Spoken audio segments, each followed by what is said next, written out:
Emotions are like the appendix. We all have them, we're not sure what they're for and why we need them, and sometimes they blow up and create a lot of pain and hassle. Before you stop watching in a huff, I'm exaggerating to make a point. Yes, I value emotion. I'm not a sociopath, nor do I want my lifters to be. I enjoy positive emotions like any other reasonably well-adjusted human being and wouldn't give that away to avoid the negative ones. Although if you think about it, if you didn't have emotions, you wouldn't really know the difference and you'd be fine. But let's not overthink it. We'll assume a complete absence of emotion isn't one of the options on the table. The point I'm getting to is that in most endeavors, it behooves you to divorce thought, decision, and action from emotion. This is very true when it comes to athletic performance, especially in competition. Emotion can wreak havoc on an athlete, from fear of failure or disappointing others, to body image issues and unhealthy relationships with food, to totally banana stuff like legitimately being afraid of success because your shitty parents destroyed your sense of self-worth. So if you can't just get rid of emotion, how do you succeed as an athlete with it? The answer is that you have to find ways to control your emotions. This involves compartmentalizing, channeling, altering, and ignoring at different times to different degrees and in different combinations. For some of you, this is a DIY project. For others, you're going to need a sports psychologist. And for yet others, you're going to need a regular psychologist. There's no shame in any of these. You're not weak because you talk to a head shrinker. I'd argue that it takes intelligence and strength to recognize that need and take that step.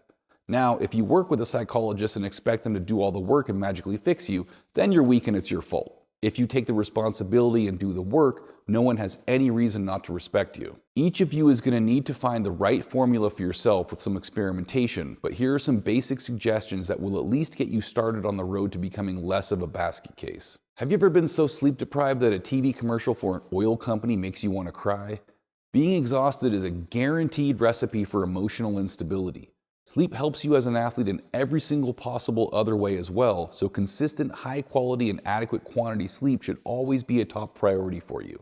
No amount of medication and psychotherapy will overcome the symptoms of sleep deprivation. Along the same lines as sleep, if you're continuously under stress and don't have a good routine for coping with it, you're going to be emotionally on the edge all the time, and the littlest things will set you off. Now you're putting a bunch of energy that you're already short on into screaming at someone for putting a spoon upside down in the silverware drawer instead of using that energy to train. Speaking of stress management, the next best thing to more and better sleep, if you're struggling with that, is daily meditation. Before you turn your nose up at this New Ager bullshit, understand that meditation can be as simple as sitting in a quiet room with your eyes closed, counting your breaths. There are a lot of resources available online to get you started with some simple meditation practices. Find one that seems to suit your personality and make the effort to set aside 10 to 15 minutes each day to do it. For some lifters, visualization of training and competition can serve well enough as meditation. When you can visualize big training days or competitions while keeping your heart and breathing rates low and feeling relaxed, you'll know you've gotten a handle on those numbers because they're no longer getting your mind worked up.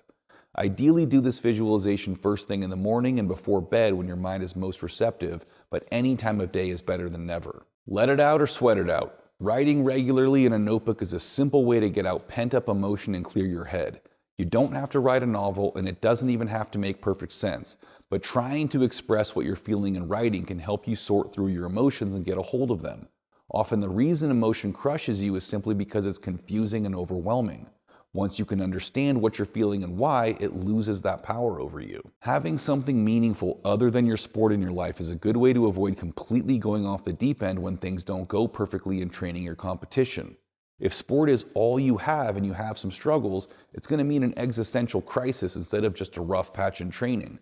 This something else can be just about anything.